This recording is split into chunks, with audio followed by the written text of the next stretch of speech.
Hi గారు, welcome to our channel. ప్రస్తుతం మనతో పాటు దామ బాలాజీ గారు సీనియర్ జర్నలిస్ట్ ఉన్నారు. వారితో ఒకసారి మాట్లాడదాం. సార్ నమస్కారం.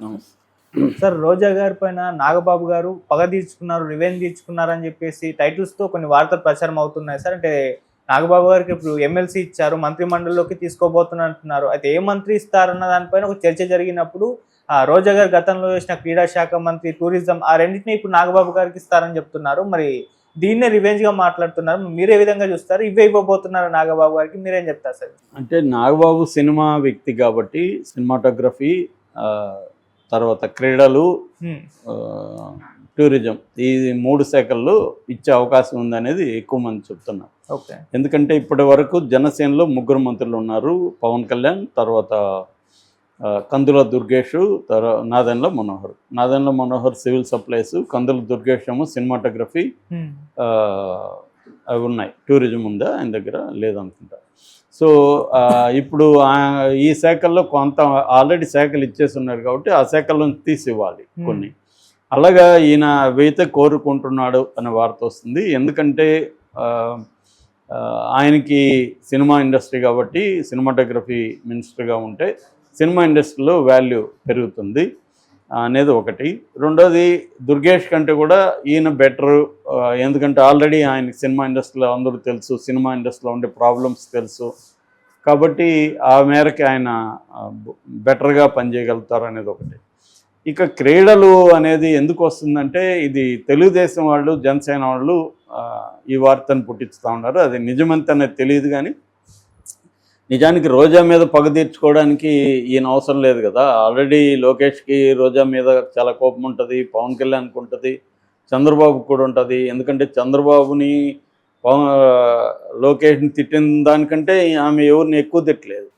సో కాబట్టి వాళ్ళకి ఆమె మీద ప్రతీకారం తీర్చుకోవాలంటే నాగబాబు ఆ మంత్రి దీంట్లో ఉండాల్సిన అవసరం లేదు. నిజానికి ఏ మంత్రులు అవసరం లేదు. ఎవరి మీద పగ తీర్చుకోవాలనుకుంటే డైరెక్ట్గా లోకేష్ ద్వారానే అన్ని పనులు అవుతాయి. ఎందుకంటే రెడ్ బుక్ మెయింటైన్ చేస్తుండేది లోకేష్. రెడ్ బుక్లో ఎవరెవరి పేర్లు ఉన్నాయి, దాన్ని ఎలా చేయాలనేది దానికి లోకేష్ ఒక సిస్టమేటిక్గా వెళ్తున్నాడు. టైమింగ్స్ వాటికి మాత్రమే చంద్రబాబుతో డిస్కషన్ ఉంటుంది తప్ప అదర్వైజ్ లోకేషే యాక్టింగ్ సీఎం ఇవాళ ఆంధ్రప్రదేశ్లో.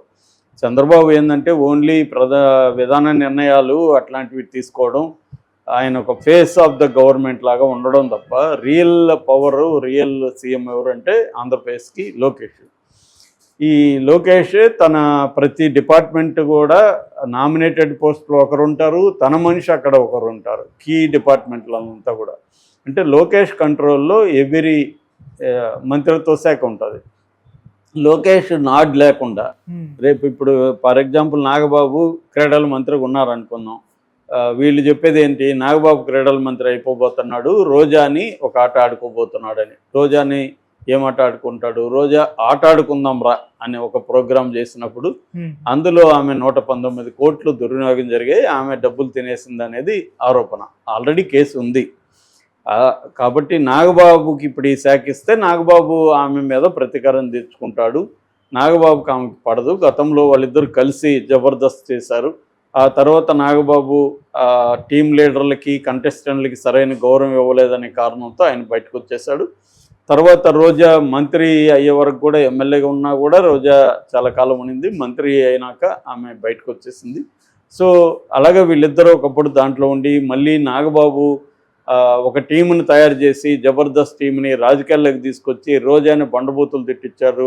అతను ఎవరు, చేపల పులుసు ఆర్పీనా, ఆర్పి ఆది ఇలాంటి వాళ్ళ ద్వారా ఒకప్పుడు రోజాని మేడం అని అడుక్కుంటున్న వాళ్ళందరినీ ఆయుధాలుగా తయారు చేసి రోజా మీదనే మాట్లాడిచ్చాడు అనే విమర్శ కూడా నాగబాబు మీద ఉంది. సో అందువల్ల రోజా అంటే నాగబాబు చాలా కసి ఉంది. కాబట్టి నాగబాబు మంత్రి అయ్యి రోజా మీద పగ తీర్చుకుంటున్నాడు అనేది ఒక వార్త. అది పాజిబుల్లా కాదంటే ఖచ్చితంగా పాజిబుల్లే. కాకపోతే ఏంటంటే నాగబాబు సొంతంగా పగ తీర్చుకోవడం అనేది కాదు. లోకేష్ క్లియరెన్స్ ఇవ్వాలి, చంద్రబాబు క్లియరెన్స్ ఇస్తేనే ఎవరినైనా అరెస్టులు చేస్తారు. కానీ నాగబాబు అనుకున్న వాళ్ళంతా నేను అరెస్ట్ చేస్తాను సార్ అంటే కుదరదు. అట్లా అంత ఫ్రీడమ్ ఎవరికి లేదు ఇక్కడ. ఓన్లీ పవన్ కళ్యాణ్కి మాత్రమే వాళ్ళు ఇంపార్టెన్స్ ఇస్తారు తప్ప ఇప్పుడు ఆయన ఊరు కందుల దుర్గేష్ వచ్చి నేను మంత్రి కదా, నేను పలానోళ్ళ మీద కక్ష తీర్చుకుంటానంటే కుదరదు. అంటే తీర్చుకోవచ్చు, దానికి టైమింగు, ఎప్పుడు తీర్చుకోవాలి, ఎలా తీర్చుకోవాలి, ఇవన్నీ అవసరం. తీర్చుకోవాలా లేదా ఇవన్నీ లోకేష్ డిసైడ్ చేయాలి. లోకేష్ డిసైడ్ చేయకుండా నాగబాబు రోజా మీద పగ తీర్చుకోరు. ఎందుకంటే రోజాని అరెస్ట్ చేయడం వల్ల మనకు ఉపయోగమా, లాభమా, నష్టమా, ఇవన్నీ బేరీ చేసుకోవాలి. రేపొద్దున ఆమె మహిళ కాబట్టి సింపతి రావచ్చు, ఆమెకి రేపొద్దున జైల్లో ఏమైనా ఇబ్బందులు రావచ్చు, ఆమె కోర్టులో కేసులు వేయచ్చు, దానివల్ల సింపతి మెల్లమెల్లగా రావచ్చు. అందుకని వాళ్ళు ఎప్పుడెప్పుడు ఎవరిని అరెస్ట్ చేయాలి, దాని రియాక్షన్ ఎలా ఉంది, దీన్ని బట్టి ఎలా ముందుకెళ్ళాలి, లీగల్ పరిస్థితి ఏంటి, పొలిటికల్ పరిస్థితి ఏంటి, ప్రజల్లో రియాక్షన్ ఎలా ఉంది, ఇవన్నీ బేరీ చేసుకొని ముందుకెళ్తారు. లోకేష్ కూడా అందరూ అనుకున్నట్టుగా ఆయనే చెప్పుకున్నట్టుగా ఆయన మూర్ఖుడు అని చెప్పుకున్నాడు, కానీ మూర్ఖుడు కాదు.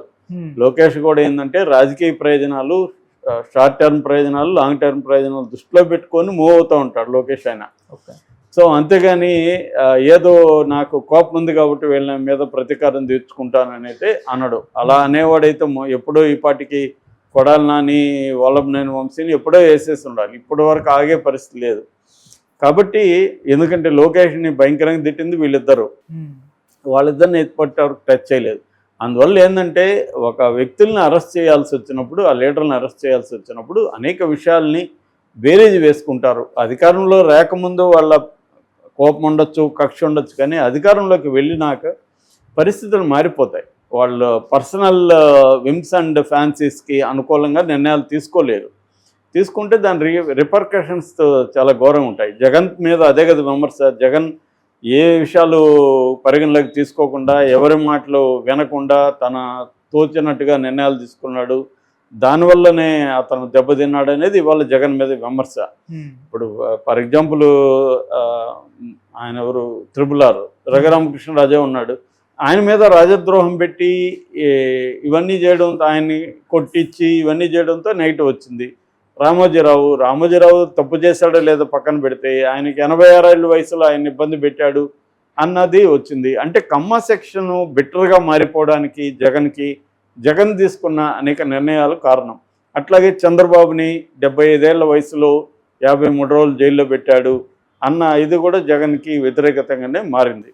సో అందుకని పొలిటీషియన్స్ ప్రత్యర్థుల్ని మీద పగ తీర్చుకోవాలంటే అనేక విషయాలు ఆలోచిస్తారు. ఇక ఇవాళ రేవంత్ రెడ్డికి ఎంత కోపం ఉందో మనకు తెలుసు, బీఆర్ఎస్ నాయకుల మీద, కేసీఆర్, కేటీఆర్, కవిత, హరీష్ రావు మీద. కానీ రేవంత్ రెడ్డి కేటీఆర్ మీద కక్ష తీర్చుకోవడానికి ఇమీడియట్గా ఇప్పటివరకు 1 year దాటింది, ఇప్పటివరకు ఎందుకు ముందుకెళ్ళట్లేదు, దీనివల్ల వచ్చే లాభాలు ఏంటి, నష్టాలు ఏంటి అనేవి ఆలోచిస్తుంటారు.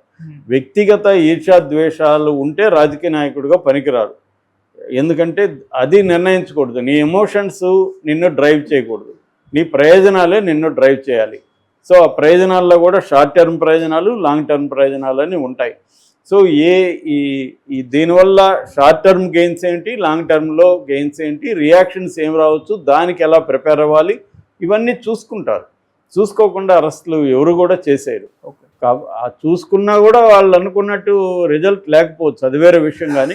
కానీ ఇవన్నీ జాగ్రత్తగా చూసుకొని ముందుకెళ్తారు. సో నాగబాబు మంత్రి అయినంత మాత్రం రోజే గడగడ వణికిపోయే అంత పరిస్థితి ఏం లేదు. ఆమెకి ఇవన్నీ డైనమిక్స్ తెలుసు. ఈ లోకేష్ డిసైడ్ అయ్యి, ప్రభుత్వం డిసైడ్ అయ్యి, చంద్రబాబు డిసైడ్ అయితే ఖచ్చితంగా రోజాను కూడా అరెస్ట్ చేస్తారు. అయితే ఎప్పుడు ఎలా అనేది మాత్రమే ఇక్కడ ఇంపార్టెంట్. మిగతా విషయాలు ఖచ్చితంగా రోజాకి ఇబ్బందులు అయితే ఉంటాయి. కేసులు అయితే ఇప్పటివరకైతే ఆమె మీద ఆ కేసు అయితే ఉంది, అది ముందుకు తీసుకెళ్తారా లేదా, అట్లాగే ఆమె మీద తిరుమలలో కూడా అక్రమాలకు పాల్పడిందని అనేక ఆరోపణలు ఉన్నాయి. వీటన్నిటి మీద ఎట్లా ముందుకెళ్తుంది అనేది ప్రభుత్వ ప్లానింగ్ మీద డిపెండ్ అయి ఉంటుంది, నాగబాబు ఒక్కరి మీద డిపెండ్ అయ్యి